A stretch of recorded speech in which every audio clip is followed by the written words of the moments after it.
A recent motion picture has mystified and frightened thousands of moviegoers. Most people think the Amityville Horror is a good, scary ghost story.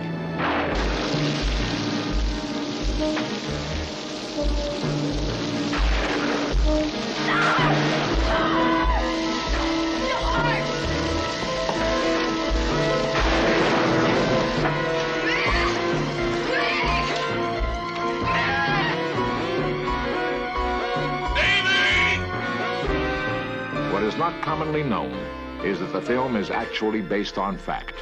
It's a true story.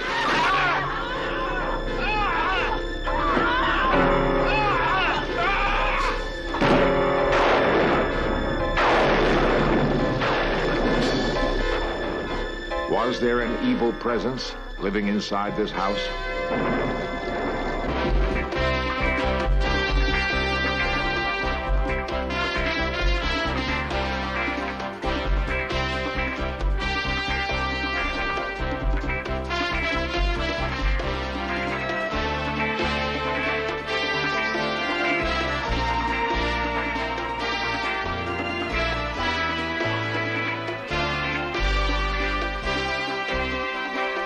This series presents information based in part on theory and conjecture.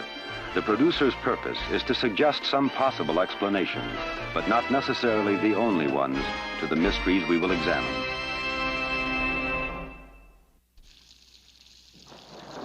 The House of Horrors is in Amityville, Long Island, an unlikely target for an evil curse. Amityville is a pleasant New York suburb. The name Amityville means town of friendship. The house that was for sale at 112 Ocean Avenue was a dream turned into reality for the family of George and Kathy Lutz. I described the house as charming the first time I saw it, because that's what I thought of it. You know, I was saying, Kathy, do you believe this? And she said, no, I don't believe this. You know, it's a lovely house. We don't feel there's anything wrong with the house. The house is it's a happy house. It's a house to have a good time in, to have parties in. Everyone in the area knew that the year before, a family of 6 had been murdered here, so no one wanted to buy the house. The price was very reasonable. George and Kathy decided to ignore superstition and buy it. They settled into their new home just before Christmas. As is common with many Catholic families, Mrs. Lutz asked her parish priest to stop by and bless the house. This blessing began in the sewing room and seemed to set off a chain reaction which would jeopardize the lives of everyone involved. Because of criticism later leveled by other church officials, the priest has never before talked to anyone in the media.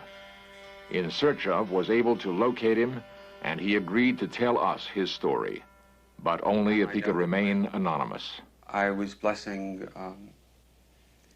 the sewing room. It was cold. It was really cold in there. And I thought, gee, this is peculiar. Because it was a lovely day out, and it was winter, yes, but it didn't account for that kind of coldness. I also was sprinkling holy water. And I heard a rather deep voice behind me say, "Get out." It seemed so directed toward me that I was really quite startled. I felt a slap at one point on the face. I felt somebody slap me, and there was nobody there. Later, George and Kathy couldn't believe that flies could be swarming in the dead of winter. Then they puzzled over a toilet that, when flushed,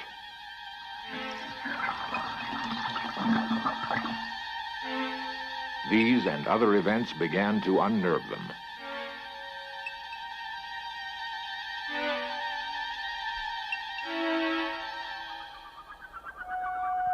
Strange events also affected the priest who blessed the house. He discovered blisters were festering on his hands. I went to the doctor for it, yes, and he couldn't explain it. He thought it might be caused by anxiety, and of course that's feasible. but I don't think I'm given over to psychosomatic responses. He called the Lutzes to warn George and Kathy.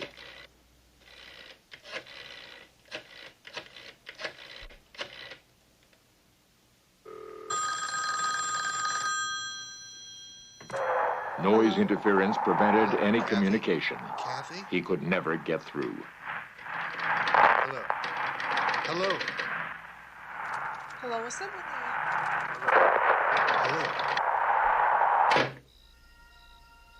Unexplained phenomena in the house increased.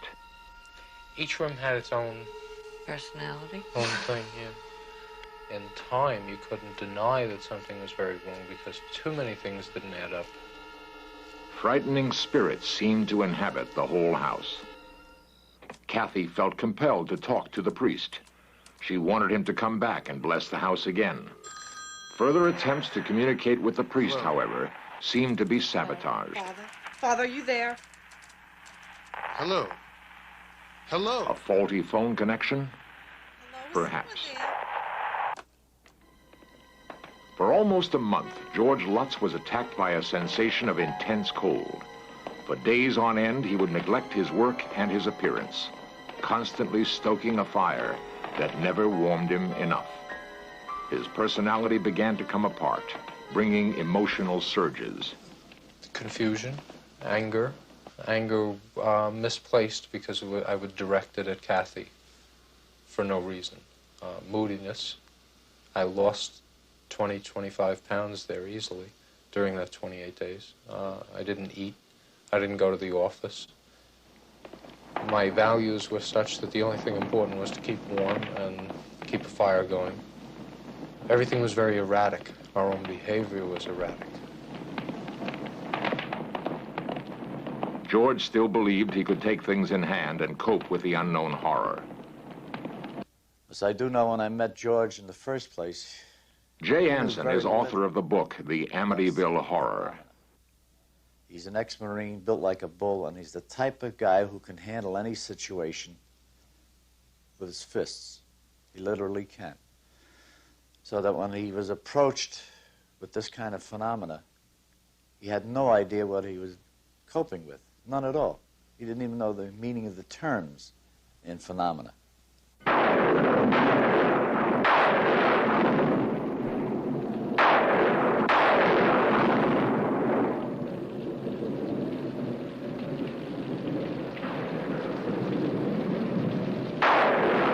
A new problem plagued the Lutzes. The son of the previous owners had shot 6 members of his family while they slept in this very house.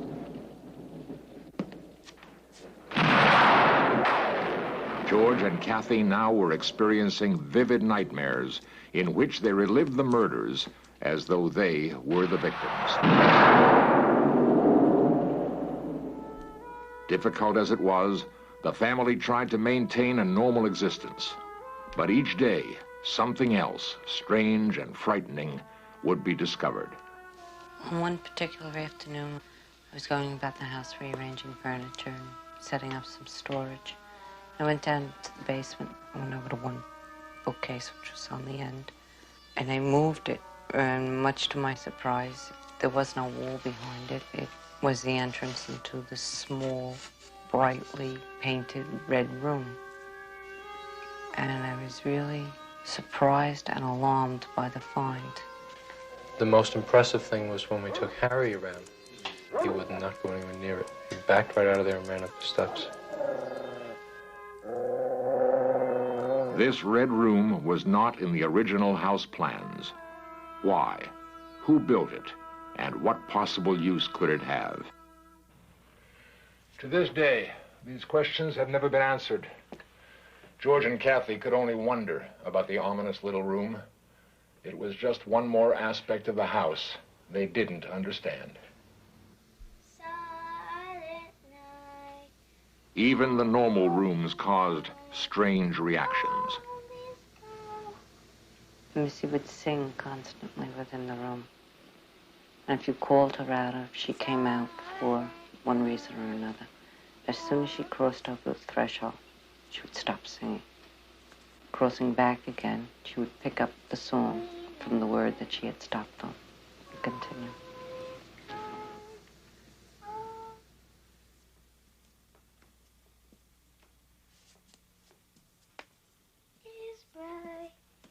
Missy boasted of her new playmate, someone or something named Jody. Jody, said Missy, could take any shape, a doll, a teddy bear, even a pig. And Jody could only be seen by whomever he chose, and he had remained invisible to Kathy and George. Missy even drew Jody in crayons. George and Kathy were amused at their daughter's fantasy, thankful that the terrifying events had not yet touched her. Their amusement faded quickly into horrid fear when Jody made his presence known to them.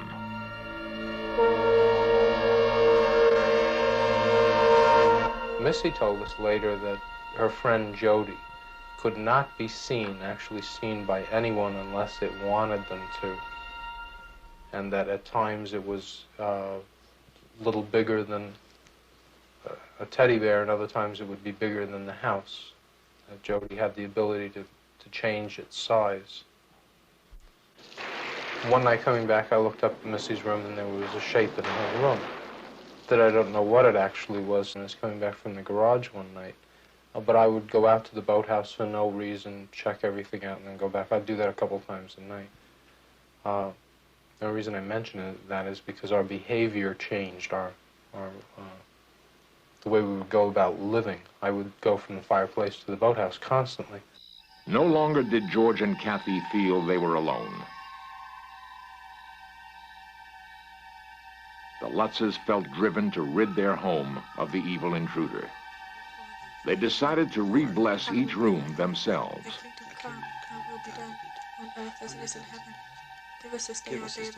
That's when things really got bad. We tried to kick out what was there, and it didn't want to go. You go around, you open a window in each room, and you say the Lord's Prayer, and you command it to get out of that room, and you go on to the next room. It didn't want us to go around blessing each room and commanding it to leave. In the name of God, we would go around and do that. And when I finished the first time, we heard a chorus of voices scream out, "Will you please stop what you're doing?" So that convinced us that what we had tried to do didn't work. And things got very bad that night.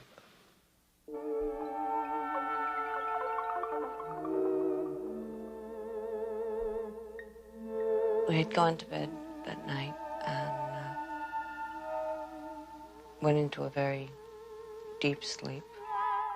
George woke me,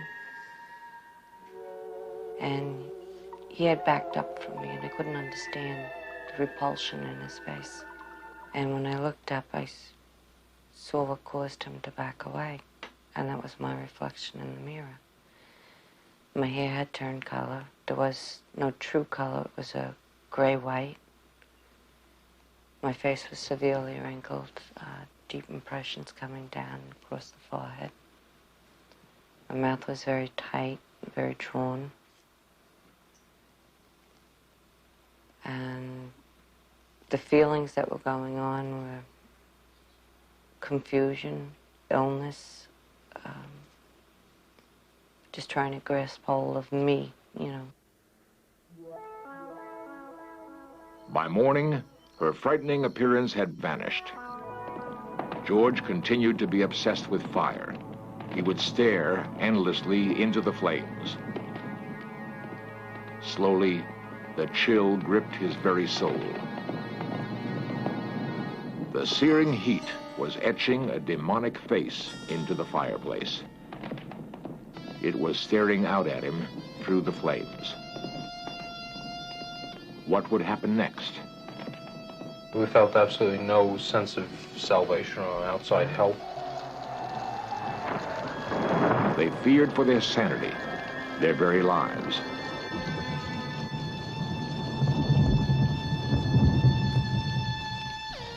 All kinds of things were going on that night. Noises were going off downstairs, front doors slamming, dogs getting sick, the kids' beds are being levitated and dropping down. The constant barrage of increasing terror finally made the Lutzes realize they couldn't go on.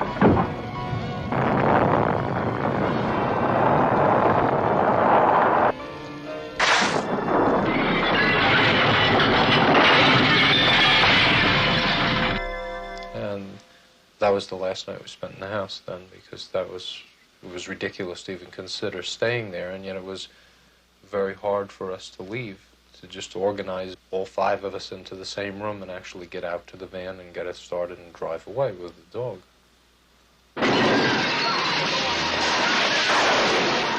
Only 28 days after moving in, the Lutz family abandoned all their possessions, everything they owned. Possible explanations as to what really happened in Amityville will be examined next.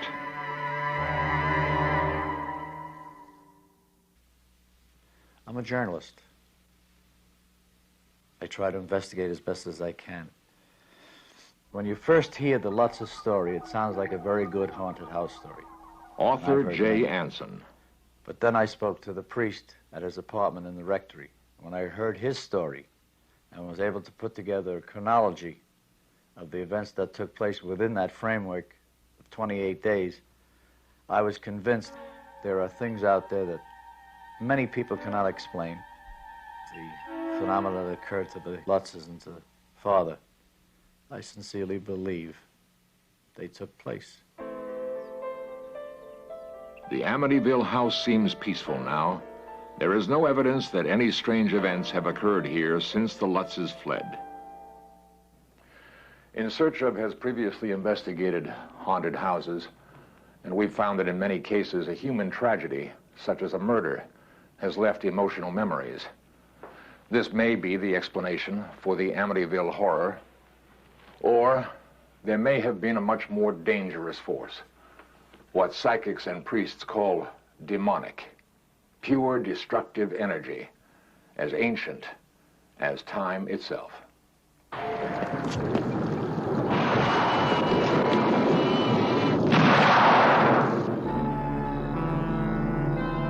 The nightmares the Lutzes had experienced about the murders previously committed in the house caused Kathy and George to investigate the circumstances.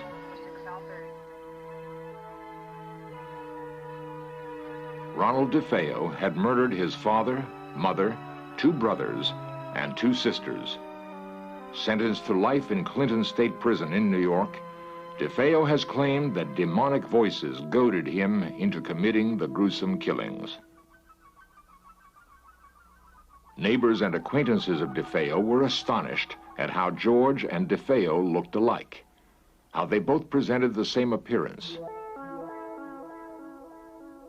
George feared that his recent personality changes were further indications that he might become more and more like DeFeo, and not just in looks. This disturbing revelation prompted the Lutzes to seek out psychic investigators Ed and Lorraine Warren. The Warrens have investigated many disturbed houses, and they examined the empty house, looking for an explanation. What started the trouble with the Lutzes was the fact that there were 6 people who were murdered in that house. The inhuman, the diabolical, are attracted to where tragedies occur, just like a moth would be attracted to a light. And when the Lutz family moved in 13 months after these murders, they were still using some of the furniture that was in there. We know that vibrations can build up in a home like this of a negative nature, and suddenly we have a psychic explosion. There are those who speculate that this psychic explosion was not really a sudden buildup from the DeFeo murders, but rather that Ronald DeFeo was the object of negative forces already on this ground. Research shows that the Shinnecock and Massapequin tribes lived in what is today Amityville. The actual Lutz home is built on land where these Indians imprisoned their tribal members who were deemed insane, evil, or possessed. Perhaps these tortured souls caused negative forces to inhabit the Amityville ground.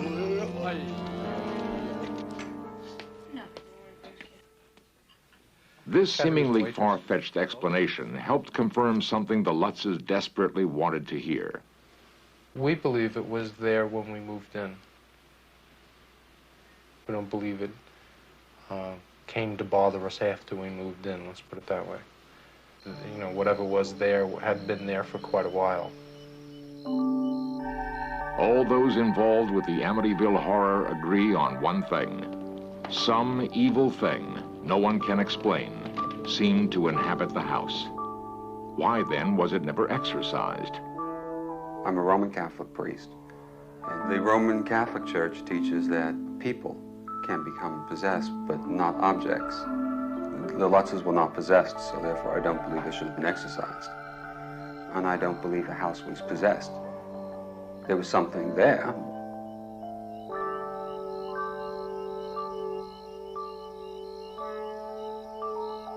To this day, no one knows what actually was in the Lutz home. But whatever the explanation, in the case of the Amityville horror, one family managed to escape.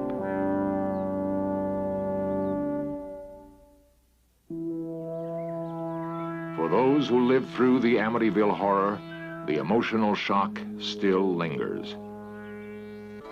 The Lutzes fled to the opposite end of the country, never to return to the house in which they had sunk all their hopes and all their savings. I think I want my family and my children much more than I want a structure. And if you view it in that perspective, it's easy to walk away from. We still have that alone feeling. I guess that doesn't go away. We're glad it's over. For us, it's over. The Lutzes believe it is over. For them, it may be.